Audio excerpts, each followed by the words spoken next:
پہلے ان دونوں کی آپس میں دوستی ہوئی اور پھر کب یہ دوستی محبت میں تبدیل ہوئی انہیں پتہ ہی نہ چلا۔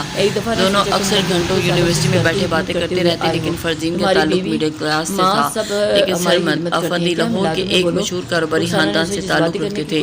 وہ ابھی بھی یونیورسٹی کے کاروبار کو دیکھ رہے تھے اور اس کی ایک بہن ماہین تھی جو شادی کے بعد امریکہ چلی گئی تھی اور اپنے شوہر کے ساتھ فرزین کی ایک چھوٹی بہن نورین تھی۔ اس کے باپ کلرک تھے۔ پتہ چل گیا یہ بات میں نے پلائی ہے۔ اللہ ڈاکٹر فرزین کی پڑھائی مکمل ہونے کے بعد سرمد افندی نے اس سے شادی کر لی۔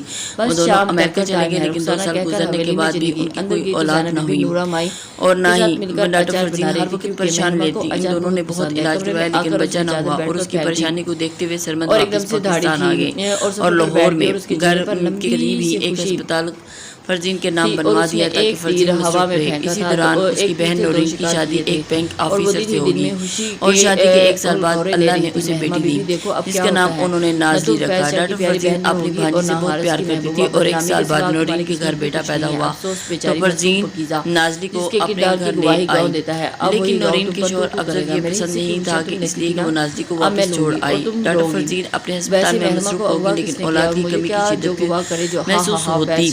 ہر وقت ذہنی طور پر پریشان رہتی۔ آخر شادی کے 7 سال بعد اللہ نے انہیں ایک بیٹا دیا جس کا نام اس نے ارحم رکھا۔ کوئی اولاد نہ ہوئی۔ گاڑی میں ڈالا اس کے بعد لے کر گئے ہیں، گاڑی کا فرزین اور سرمد کی کل کائنات تھی۔ ڈاکٹر فرزین نے اپنے بیٹے کی کبھی خواہش رد نہ کی اور کسی وقت گزرتا گیا، ارحم بڑا ہو گیا اور اسے اپنے باپ کی طرح بزنس سے دلچسپی تھی۔ وہ ایک واش روم چلے گئی، پرائیویٹ یونیورسٹی سے MBA کر رہا تھا اور سرمد کا بزنس سے بھی بہت زیادہ وسیع ہو چکا تھا۔ ابھی بھی بے ہوش تھی اور اس کا شمار پاکستان کے مشہور بزنس مین میں ہوتا تھا۔ 3 مہینے پہلے ارحم نے اسے بتاتا ہے کہ اسے ایک لڑکی پسند ہے اور لڑکی چدرا سے آگے ایک گاؤں میں رہتی ہے۔ وہ سید خاندان سے تعلق رکھتی ہے واپس چھوڑا ہوں۔ ارحم بات کر رہا تھا کہ ذیشان مولوی کے ساتھ بڑی تھی۔ ڈاکٹر فرزین کی خواہش تھی کہ وہ اپنی بہو کو ہی اپنی بہو بنائے جو ارحم سے ڈاکٹر بن چکی تھی اور اس کے ہاسپٹل میں کام کرتی ہے۔ لیکن جب ارحم سے بات کی تو اس نے کہا ماما پڑی تھی اور اس کے ساتھ نازلی کو نازلی کی تھی اور اس کے بعد آپ کیسی باتیں کر رہی ہیں؟ میں نازلی کو اپنی بہن سمجھتا ہوں اور وہ میری اچھی قریب آ گیا لیکن میں اسے شادی نہیں ہو سکتا بیٹا۔ بڑھا کر لٹکا اٹھانے کے لیے کہ دروازہ پر دستک ہوئی۔ ارحم یار جلدی سے بھابھی کو لے کر باہر آؤ، واپس یونیورسٹی میں جانا ہے۔ ہاں ڈاکٹر فرزین بولی ماما پلیز مجھے محرمہ سے شادی نہیں کرنی ہے، مجھے اس سے محبت ہو گئی ہے، مجھے محرمہ سے شادی کرنی ہے ماما۔ میں نے کبھی نہیں سوچا تھا کہ مجھے ایک گاؤں کی لڑکی سے محبت ہو جائے گی، وہ بھی پہلی نظر میں۔ ماما آپ کو پتہ ہے جب میں اور علی شدرا سے آگے علی کے جو رشتے دار رہتے ہیں ان کے گھر گئے تھے، واپس آتے رہے، ہمیں راستے میں گاڑی نظر آئی جس کا ایکسیڈنٹ ہوا تھا اور ڈرائیور باہر کھڑا تھا باہر نکلنے کے لیے کہ یہاں سے ان کے پیچھے سے ڈرائیور نے کہا تھا گاڑی سٹارٹ جا کر اور محرمہ لگی وہ جلدی سے پیچھے ہٹی اور جلدی سے ایک بزرگ خاتون گاڑی سے نکلی اور اس نے کہا اللہ وسائے جلدی نہیں جا سکتی۔ اپنی نظروں کے حساب میں لیتے ہوئے کہا کما اگر آپ کیا چاہتے ہیں کیا بگاڑا ہے چھوڑ آتے ہیں، لیکن نہیں میں نے کیوں لائے ہو مجھے وہ وہاں پر ہی میرا انتظار کرے میں گاڑی میں بیٹھ کر میں نے آپ نے مجھے اور بھی تھی اور وہ دونوں ایک زور سے پکڑ کر میری کار میں لے آئے جس کا چہرہ گلابی رنگ کی چادر میں ڈھکا ہوا تھا۔ ابھی ہم تھوڑی دور ہی گئے تھے کہ اچانک شیشے میں نظر پڑی تو اس کی چہرے پر چادر ہٹی ہوئی تھی۔ ماما کو بہت خوبصورت ہے، اس کے چہرے پر عجیب سی کو دیکھے جا رہی تھی، ماما وہ بہت نوجوان تھا، اس کے چہرے پر عجیب سی معصومیت اور نور سا تھا جس نے مجھے اپنی لپیٹ میں لے لیا اور اس نور میں رنگ گیا۔ ماما مجھے نہیں پتا باقی کا سفر کیسے کٹا، بس وہ چہرہ میری آنکھوں میں بس گیا۔ ماما آپ میری ماں نہیں میری بہترین دوست بھی ہیں، اس کے بغیر خوش نہیں رہ سکوں گا، آپ پلیز میرا رشتہ لے کر جائیں۔ ارحم مجھے تو حیرت ہو رہی ہے کہ تم پر جس لڑکی کو تم جانتے نہیں وہ کیسے، اس کا مزاج کردار کیسا، تم بس اس کی خوبصورتی پر دل ہار بیٹھے ہو۔ ڈاکٹر فرزین نے کہا ماما میرا دل کہتا ہے کہ اس کے کردار بھی اس کی طرح معصوم اور اچھا ہوگا۔ ارحم بولا ٹھیک ہے بیٹا، میں اور تمہارے پاپا جائیں گے، تمہاری خوشی سے بڑھ کر ہمارے لیے کچھ بھی نہیں ہے، تم تو میری زندگی ہو اور اگر میرے بیٹے کو پسند ہے تو وہ بھی تمہاری ماں کی بھی پسند ہے۔ ماما شکریہ، میں میری ماں اس قدر مجھے چاہنے والی اور محبت کرنے والی ہوگی۔ اللہ آپ کی دنیا بس کرو، اب ماں باپ کے لیے اولاد سے بڑھ کر کچھ نہیں ہوتا، اولاد تو چیز ہی ایسی ہے کہ آپ اس کی ہر بات کو نظر انداز کر دیتے ہیں۔ اللہ تمہیں خوش رکھے۔ تمہاری ماں کی ہر خوشی تم سے لے کر تم تک ہے۔ ڈاکٹر فرزین نے بیٹے کے سر پر بوسہ دیا اور آسمان کی طرف نظر اٹھا کر اپنے بیٹے کے لیے دائمی خوشیوں کی دعا کی۔ اکبر شاہ دراز سے آگے ایک گاؤں کیج والی میں رہتا ہے اور اس کی شادی اپنی تہذاب اور زینب سے ہوئی تھی اور ان کے 2 بچے فیض شاہ اور مہرمہ ہیں۔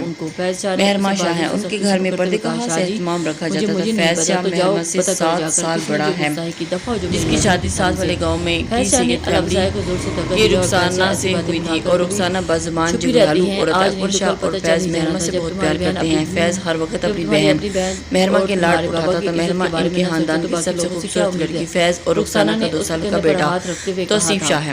مہرمہ نے FA تک تعلیم گاؤں کے کالج سے حاصل کی اور آگے پڑھنا چاہتی تھی اور اس کی ماں سے بات کی تو ماں نے کہا مہرمہ جتنا تم نے پڑھ لیا کافی ہے، اب حارث چھٹی پہ آئے گا تو تم سے شادی کر دیں گے۔ ماں مجھے بھی پڑھنا ہے، شادی تو نہیں کرنی۔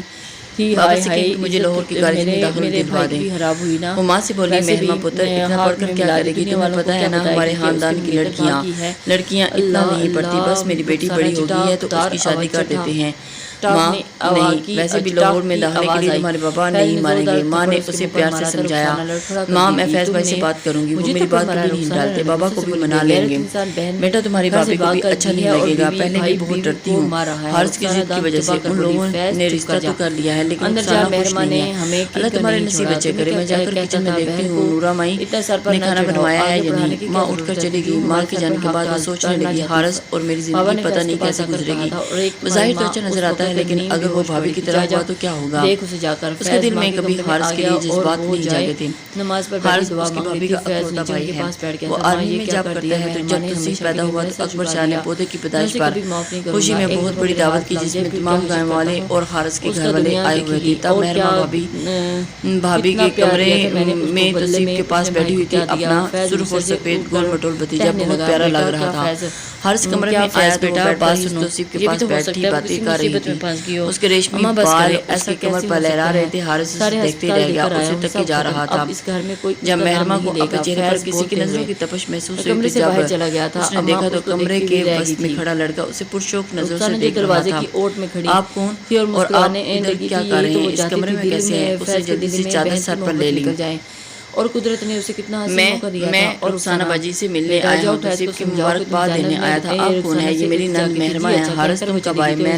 میں ذرا باہر مہمانوں سے ملنے چلی گئی تھی۔ رخسانہ نے بھابھی کو بھائی کو گلے لگاتے ہوئے جواب دیا۔ مہرمہ جلدی سے کمرے سے باہر چلی گئی۔ وہ دونوں بہن بھائی بیٹھ کر باتیں کرنے لگے۔ ایک ہفتے کے بعد حارث پھر رخسانہ سے ملنے آیا اور اس نے کہا کہ وہ مہرمہ سے شادی کرنا چاہتا ہے۔ بھائی کی بات سن کر رخسانہ حیرت زدہ ہوگی اور صدمے سے بولی نہیں باجی، مجھے مہرمہ سے شادی کرنی ہے، وہ بہت خوبصورت ہے، سب سے بڑھ کر آپ کی نند ہے، باہر جانے کی کیا ضرورت ہے، میں نے فیصلہ کر لیا ہے، شادی کروں گا تو بس مہرمہ سے آپ اپنے ابا اور اماں سے بات کر لیں اور میرا رشتہ لے کر آؤ۔ یہ حارث یہ کہہ کر چلا گیا اور رخسانہ پریشان بیٹھی رہ گئی۔ پھر اس نے والدین سے بات کی تو وہ بھی بہت خوش تھے لیکن وہ خود خوش نہیں تھی۔ اسے مہرمہ سے نفرت اور حسد محسوس ہوتا تھا اور اس کا ابا اور بھائی اس سے اتنا پیار کیوں کرتے ہیں۔ فیض نے کبھی اتنی اہمیت نہیں دی جتنی اپنی چھوٹی بہن مہرمہ کو دیتا ہے۔ وہ گھر بھر کی لاڈلی اور گھر میں بیٹھے اس کے ناز نخرے اٹھاتے، اس کی ہر فرمائش پوری کر دی جاتی تھی۔ فیض مہرمہ کی بات کو حرف آخر سمجھتا تھا اور اس کی کوئی بات بھی رد نہیں کرتا تھا۔ اوپر سے وہ خوبصورت بھی تھی۔ رخسانہ قدر کرتا تھا کہ اس کے پاس میں ہو تو وہ مہرمہ کو اپنی زندگی سے نکال کر کسی سمندر میں پھینک آئے جہاں سے وہ کبھی واپس نہ آ سکے۔ گاؤں کی عورتیں بھی آ کر مہرمہ کی خوبصورتی اور معصومیت کی پاکیزگی کے گن گاتی تھی کہ مہرمہ بی بی کتنی معصوم اور خوبصورت ہے۔ رخسانہ کا تو بس نہیں چلتا تھا کہ کیا کرے، اب اوپر سے اس کے بھائی حارث کو بھی پسند آ گئی ہے یہ لڑکی، تو مہرمہ اب تو ہر جگہ سسرال اور مائکے میں مہرمہ کی خوبصورتی کے چرچے ہوں گے۔